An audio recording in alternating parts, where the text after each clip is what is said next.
All right, now let's talk about plates, specifically license plates. Now, the Sons of Confederate Veterans in Texas, they want a specialty plate. They want to show their emblem. You see it right there, the Confederate flag. The state's DMV, though, even in Texas, says not a good idea. They rejected the request, saying they can, hey, in 8 other states they did this, right? They can limit potentially offensive content from government property. The group suing, saying this is a free speech issue. Listen, somebody wants to put a bumper sticker on the back of their car, they can do it. License plate is government property, they can't. But, Mr. Kasoris, you can get a Choose Life, you can get other politically statements. You could, in Texas, have your college hook 'em horns if you want a University of Texas license plate there, or professional teams, whatever. Who is the state to decide what's acceptable or not when it comes to speech? Where's that line start and stop? It's a government-issued plate, and the request is for something that stands for something illegal, and it can be denied. Get a bumper sticker.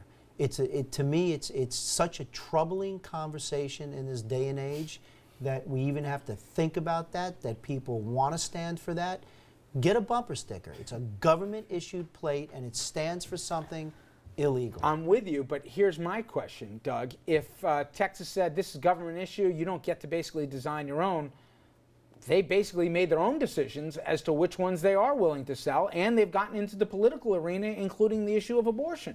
So if they've opened Pandora's box and said there's some social issues we'll decide are deemed acceptable to profit from as a state and to give you an option as a driver of a motor vehicle to put on the back of your car, why do they get to decide which social issues are fair game, which ones aren't? Well, that's exactly the question. If the state is coming in and saying this speech is okay on a license plate, but this isn't, and if they're doing it arbitrarily, capriciously, and I guess for the reasons that they think, this is good speech and this is bad speech, there's a problem there. You have to look at the process, I think, more than anything.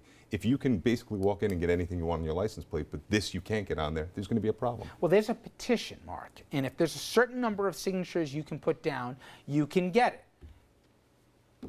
If that's the standard that they've created, right? Now, they still deem the final authority to say, yes, you can or can't. But if the court all of a sudden says, no, you're acting arbitrarily here, theoretically, they want to put a Nazi thing on the back of a license plate. As long as they get enough John Hancocks on it, they're good. Well, the threshold issue in the case is whether it's government-sponsored speech or whether it's private speech. If it's government-sponsored speech, and as Jimmy said, I can't imagine how it wouldn't be, then the government is allowed to discriminate on the basis of the content of the speech. So I can't imagine how it would be held to be private speech. To me, wait. Mr. Supreme Court. Yes. If the government's deciding what's you're putting it in the name of speech, you're putting it in the name of the state. If you're putting it in the name of the state, they can't suppress private expression. But if something is being issued on a state plate in the name of the state, then the state. Okay. I know you take this case. If all of a sudden they let Choose Christ on there, but they won't let somebody have the Star of David on the plate, how is that equal? Here's the answer to this. Abolish these stupid vanity plates completely, seriously.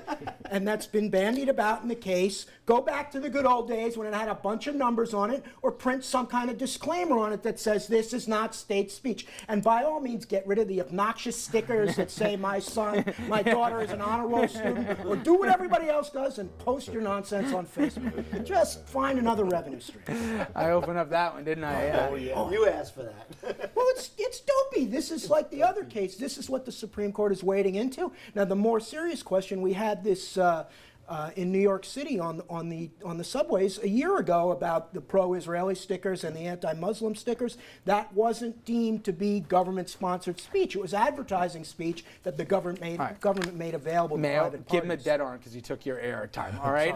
When we come back here, I'll go to Mayo first. We come back. If you can't pay, are you out of luck? We're going to debate a Supreme Court case involving a defendant who claimed he doesn't have the money to get evidence to prove that he doesn't have the mental capacity here, that he should be deemed mentally incompetent. Yes, that's when it comes down to dollars and cents and justice. Stay with us.